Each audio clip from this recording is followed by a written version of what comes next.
Hey everyone, so this is a new series that I'm trying out. It's experimental.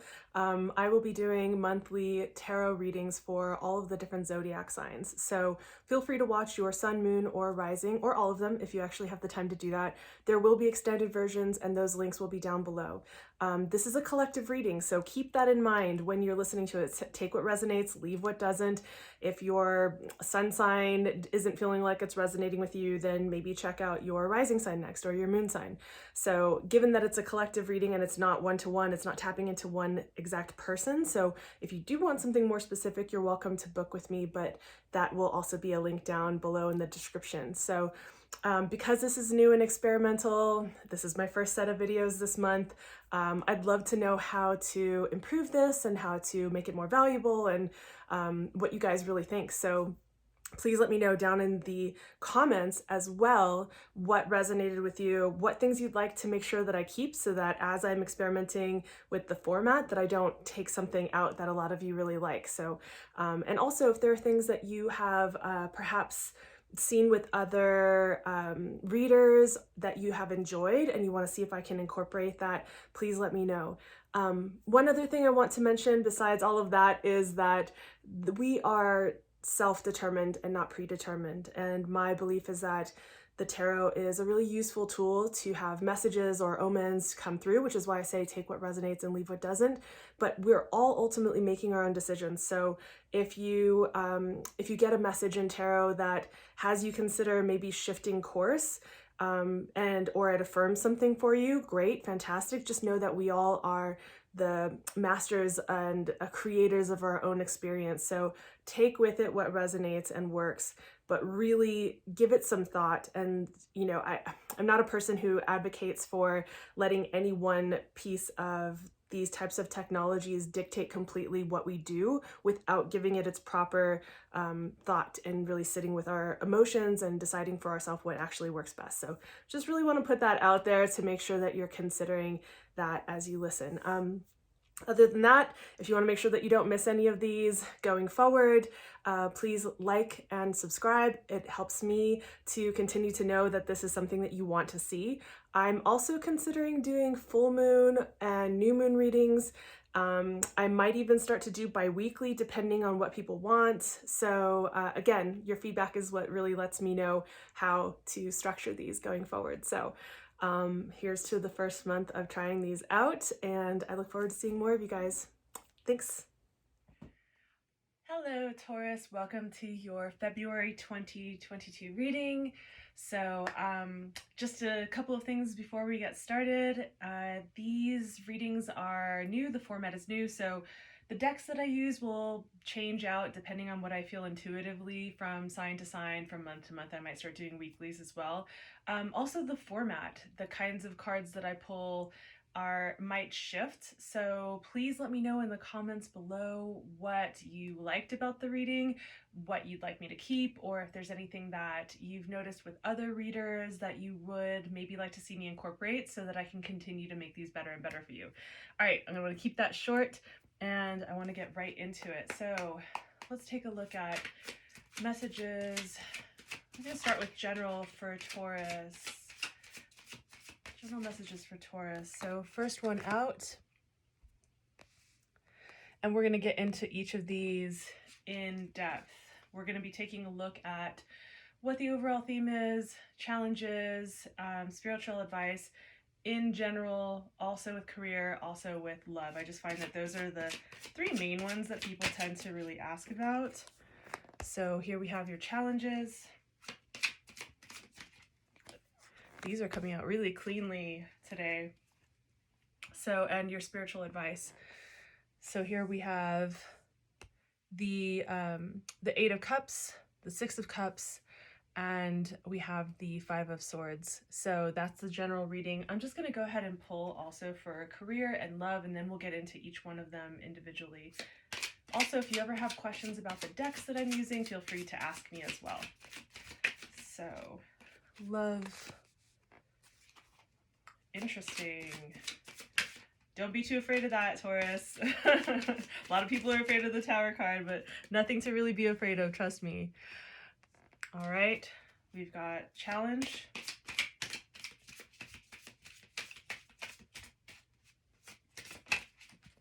and spiritual advice. So actually, what's really interesting is that just like the Aries reading, you guys got 2 spiritual advice when it comes to career path. Yeah, when it comes to career path, and actually they had the exact same one in the same position. So this is going to be an interesting reading already. I can see that. And then the last one we're going to take a look at for Taurus. What is the overall theme for love? That's a beautiful card. I'm into that already. What we have for the challenge. And what we have for your spiritual advice. Beautiful. I'm really loving these cards already. So I tend to be long-winded, so forgive me. Just so you know, the extended version of this, I will pull the cards for those at the end, and the extended version is going to be in my Patreon, which you will have links to below as well. If you want to go deeper, we usually ask clarifying questions, this meaning me, during my readings in general. I usually ask for clarifying questions and pull oracle cards and runes and whatnot. So let's start off by taking a look at, we're going to start with the top line. So I'm going to move these out of view just for the time being so that we can really just focus our attention on what is happening in general right now. So when we're looking at the overall theme of what's happening for the month of February, we start off with the 8 of Cups. Now, the 8 of Cups can be about like just the regrets, the emotion, like this is a cup suit, right? So forgive me if I'm maybe saying things that you might already know if you're already familiar with tarot. Some people are not, so I want to make sure to at least mention a couple things. Cups have to do with the emotions, right? They have to do with that kind of deep watery realms, right? All of the types of energies that are associated with water. Water also has to do with memory. Water holds memory. And so I don't know if you know that that's actually scientific. So water holds memory. This is a place where we can hold on to things. Some of them can be really positive, and some of them like positive programming, and some of them can be just held on from the past. So you see her walking away from this actual all of these cups here, very contemplative. Oh, one more thing that I want to mention. When I'm doing readings, one of the things that I say is that I channel the messages that are coming through that I see and how I put them together. Pay attention to the imagery for yourself. Much like dream interpretation, books, people cannot tell you what your dreams and the symbology inside of it mean. There might be aspects, parts of the imagery on any of the cards that actually stand out to you because of your personal experiences up until this point in your life that I couldn't possibly know. Also keeping in mind, take what resonates, leave what doesn't. This is a collective reading. My personal readings are definitely more directed and very specific and on point for the person. So just know that this is when we're reading for the collective, it's a generalized reading. So just know that there's also a link below if you want to do personal reading one-to-one with me. So that all said, this is actually about like how we're reviewing. Now we're coming out of Mercury retrograde at the end of January, and then into February, in February, we're coming out of Mercury retrograde. At the end of January, we came out of Venus retrograde. So we just came out of 2 retrogrades. One of the things that like retrogrades get a bad rap because they tend to put kinks in the hoses and slow things down. But the reason that they slow things down is so that we can actually have a place to review. It slows down things for us when we're trying to kind of charge forward. And what we really need to do is take time to actually be reflective.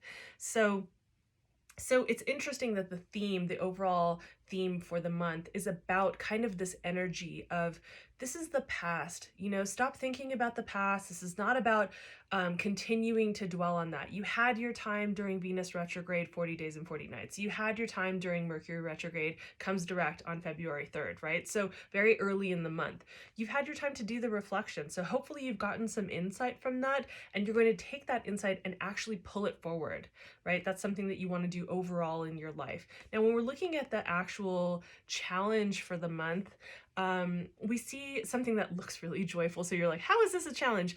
But the 6 of Cups is actually also about this kind of, in a very similar vein of energy. This is about nostalgic remembering like the good old days, remembering the times when maybe while you were growing up or in your young adulthood, or times past. Often does refer to in our childhood, but those playful times, those bright, shiny, beautiful times, and the things that inspired us, the things that we dreamt of, the things that left an imprint on us that we thought, when I grow up, when I get older, when I, in the future, right, at any age, it's just like in the further time, in the future, I'm going to create this, or I want this. Now, why is this in the challenge position? Sometimes we can take those ideas and we hold on to outdated ideas, we hold on to outdated beliefs, we hold on to outdated dreams. Like, why are you even pursuing the dreams that you're pursuing at this point in your life? Are they yours?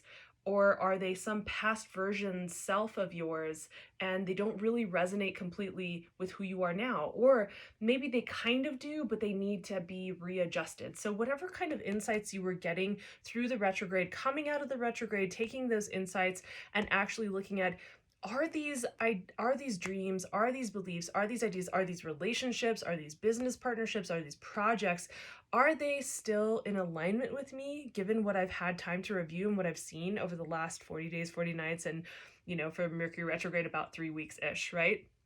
So is this really in alignment with me anymore? What is it what is this that I'm just holding on to for nostalgia's sake, for some past dream? Is it still aligned? Now, I just can share something really brief and personal on my end. I've actually been going through a period of rebirth over the last year, but more so intensely recently, where it's been a questioning of, do I even want to do certain things, like certain projects anymore? Or is this still a part of what I want? And not just that, but in the realms of a relationship, in the realms of like business, do I still want to work on these kinds of projects? And also, where do I want to live? Do I still see myself living and feeling into these futures that I had designed for myself? Or is that not even really as relevant? And sometimes the letting go of that, because we put so much of our identity into these past selves, it can be really difficult to let that go, sometimes terrifying to let that go and entertain the idea that perhaps maybe that's not what it looks like anymore. And if you have too much of your identity wrapped up into it, it can be really difficult to look at. So that's a challenge, right?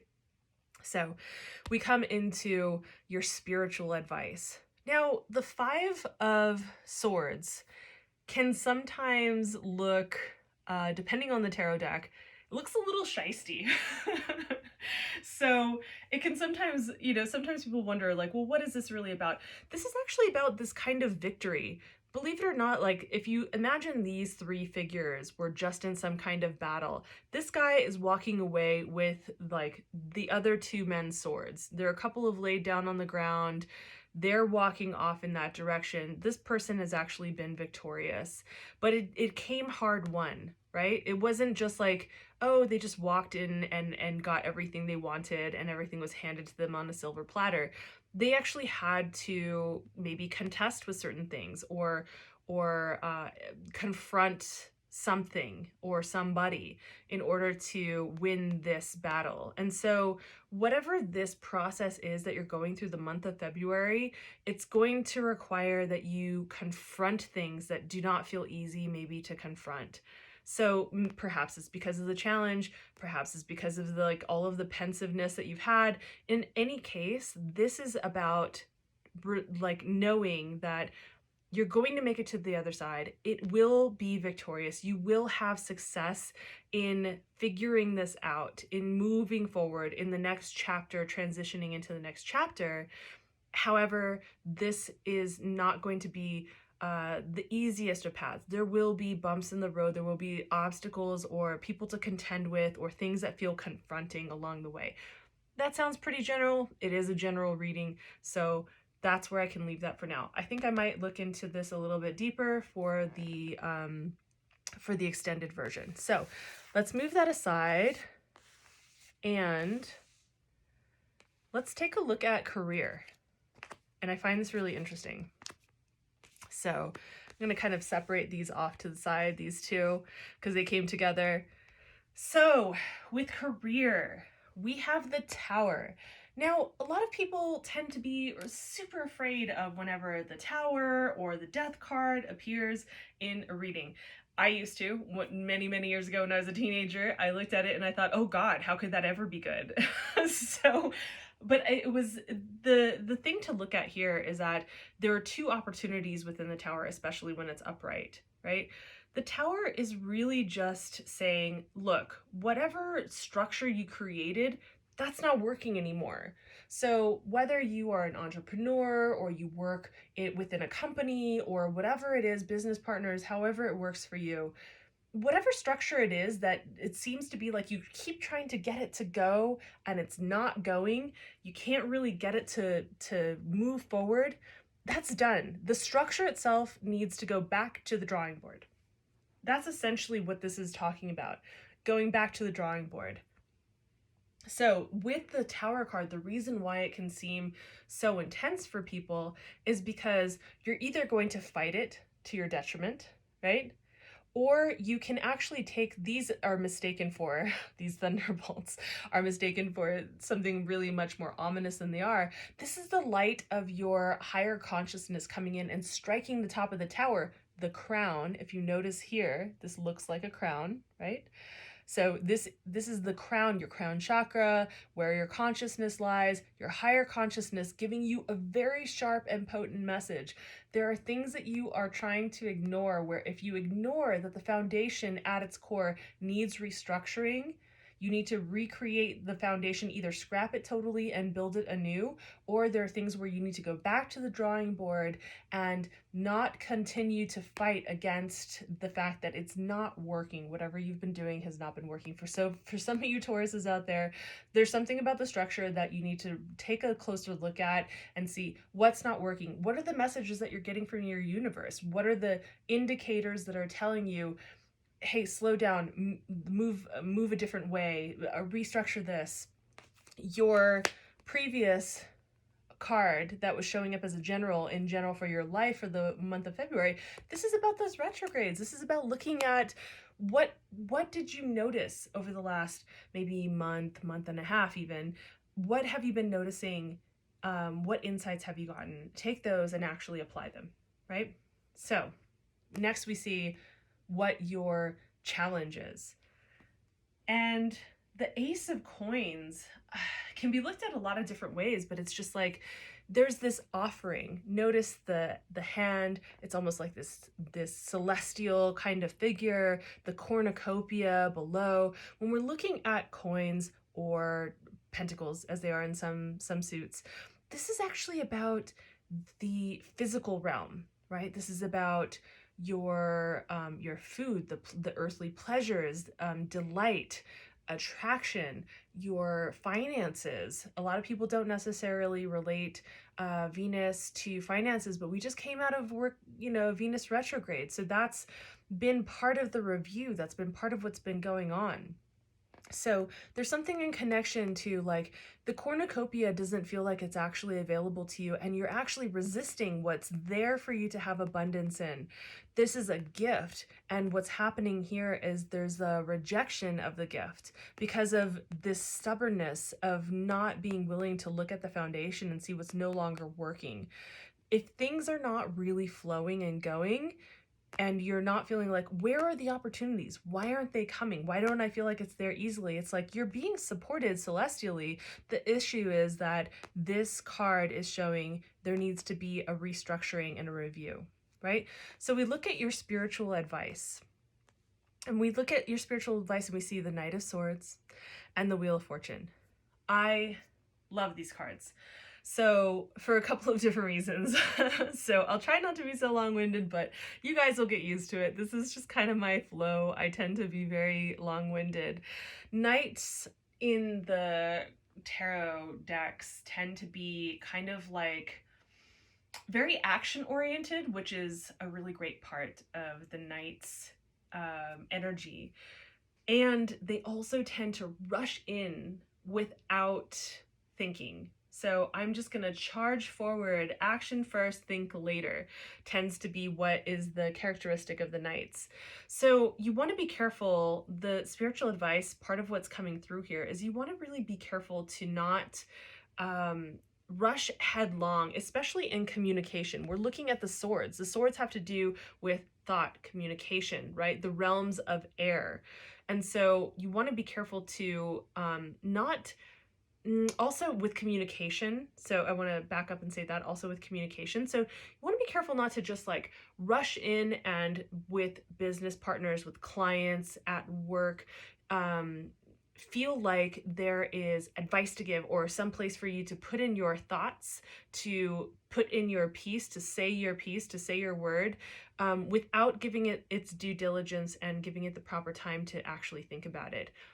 Think about it, analyze it, give it some space, look at it with a bird's eye view, and then proceed, right? So this is part of the advice that you're actually getting here.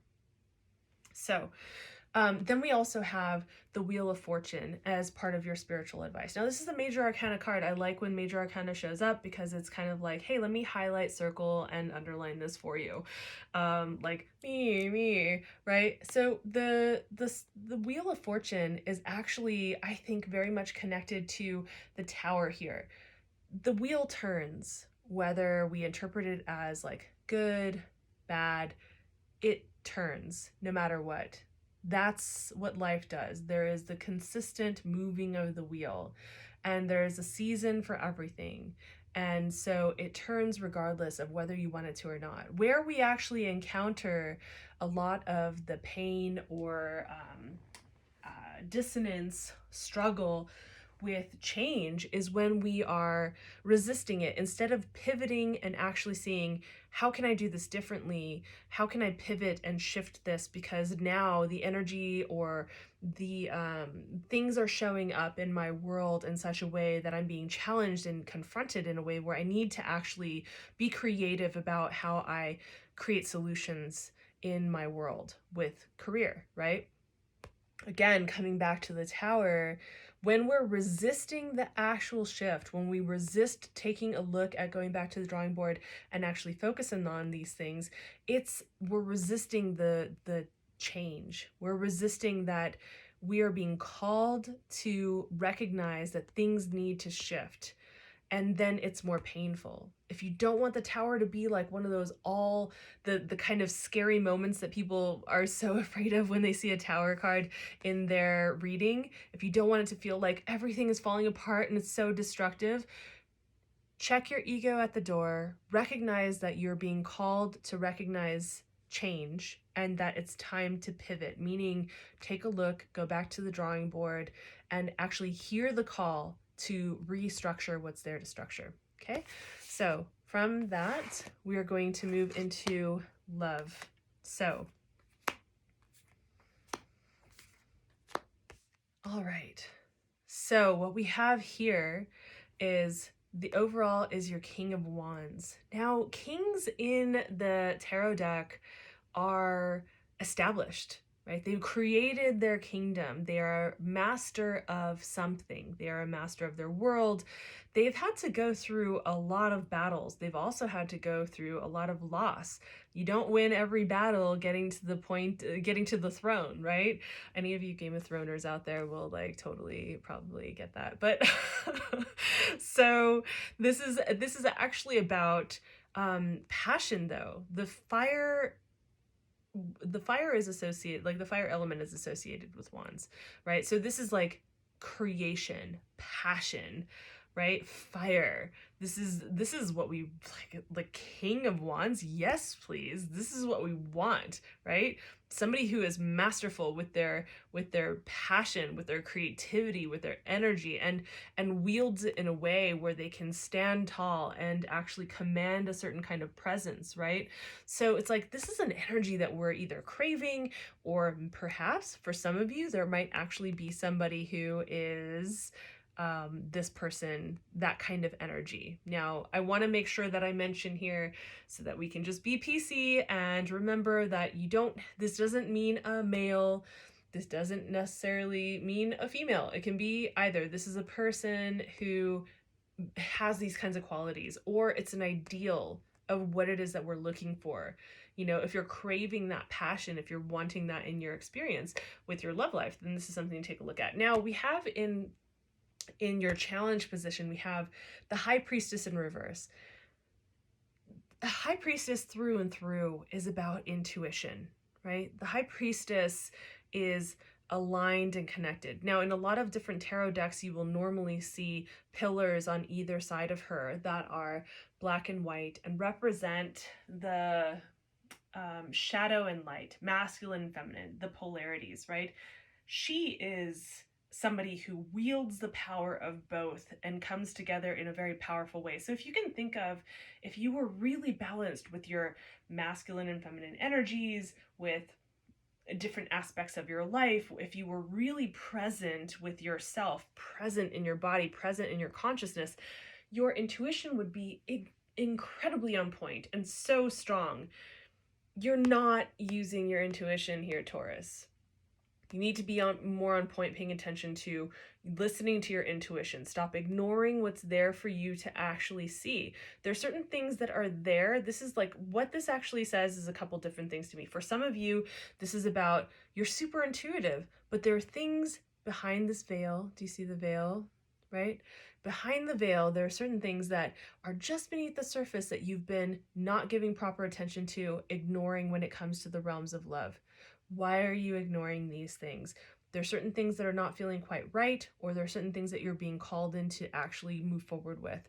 So this is about blocking your own intuition, maybe too much thinking, maybe too much doing, maybe too many things going on in your life, but either way, you're being called to actually step into these feelings of intuitiveness. So whether that's getting out into nature, if you don't live in nature and you live in a city, go for a walk at a park, you know, find a nature center, go to the beach, or go to somewhere, to the woods, drive out, or sit in meditation, take a bath, whatever it is that gets you into a place of stillness that allows you to quiet yourself enough to hear your intuition, to feel your intuition.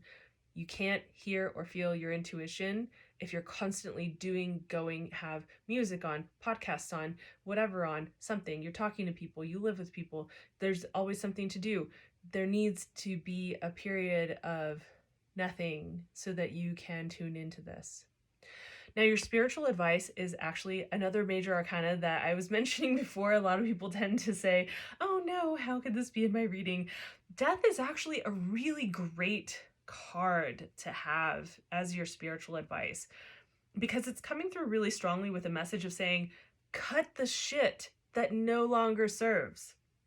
Those cords that are keeping you from this energy, the cords from past lovers, the cords from past beliefs, the things that no longer serve you, the things that keep you from moving into believing in, having the possibility open to the kind of love relationships, whether it's lovers or lover or dating or casual or whatever it is that you envision for your life, for your love life, for your sex life.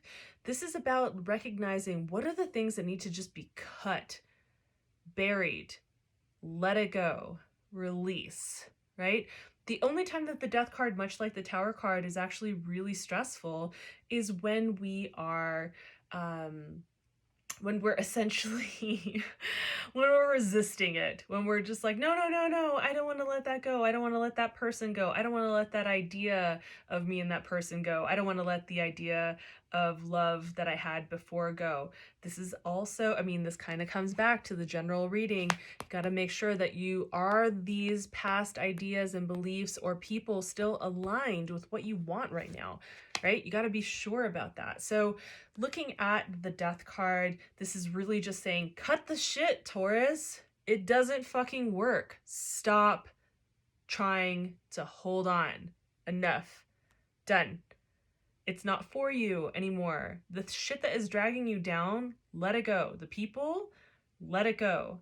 Just let it go. Whatever is in the way of you having this passionate, creative, fiery, satisfying, blissful kind of experience, let that go. And you know what it is. I don't think I have to tell you, but you know what it is. All right. So with that, let's just bring everything back on deck so we can take a look. And it is a little bit hard for me to fit everything in frame. Forgive me. I am going to have a better camera setup. I just need a taller setup to have in the space. And then we will have that. So let's actually move these here. Okay, so you can kind of see everything. Apologies. We are definitely going to, first pancake rule. It's not going to be perfect, but we're working on it. So, all right. So these are the cards that we have. Now, we're about to move into doing some actual clarification. I do want to see a little bit more about what's going on here. So for Tauruses, and that's the general like spiritual advice overall. Your cards, by the way, Taurus, are coming out very easily today. Ooh, we have, okay, yep. All right, so I'm gonna let that be there for you guys to interpret. As far as everything else goes, we are going to take a look at, now, I like to pull a God and Goddess card. Regardless of whatever your belief structures are, I see God and Goddess as archetypes. So from many different pantheons, there are certain qualities that they exude that are that we can embody, that can really help us. That I think is actually at the core of what gods and goddesses actually are in our world. And in fact, I think just to make this a little bit clearer and not so busy, we're going to move these over.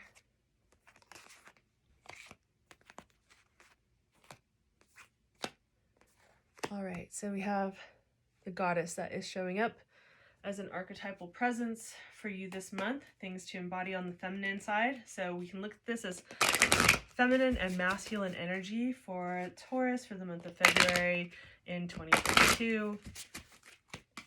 Let us also take a look at, I think what I would like to do is pull. Let's take a look at what's happening with the shadow aspects. So alongside the challenges, there are going to be certain aspects for that are hidden. A lot of people wonder what shadow work is or what it means. It's another one of those terms where unfortunately it's been way overused. And really what this is just about the aspects of yourself that are not owned, the pieces of ourselves that we are confronted by, don't like to look at, but can kind of run the show in the background, run the programming, and tend to kind of screw things up for us. So it can be like, some people call it self-sabotage, some people call it whatever they call it, but the fact of the matter is that these are pieces of ourselves that when we don't look at them, they can tend to wreak havoc in our lives. So what is the shadow aspect? What are the things that are holding you back or keep tripping you up with regard to the month of February and everything that we've already discussed with this reading? So we're also going to pull another card for spiritual advice for Taurus. All right. So I have a good feeling about that. I don't know why, but we're going to find out right here very soon in this extended reading. And what is going on for the entire journey? Where are we traveling to? What is the point of this journey? What is the point of traveling and traversing this experience for Taurus in February? Let's get some more insight with that. And then I like to, these are my new most favorite, probably out of everything right now. We are going to check out a rune that is coming up for you. And what I like about the runes is sometimes they can be very directive and a little bit more to the point. So these are the cards that we will be going into in the extended reading. Again, that link is going to be down below in the description. So thank you for spending some time with me. Please let me know, again, what you liked about the reading, what you'd like me to keep, if there's certain things you really liked. what you would like me to maybe include or incorporate in future readings, so that I can continue to improve this for you guys. So have a happy February if I see you here or if I see you in the next video.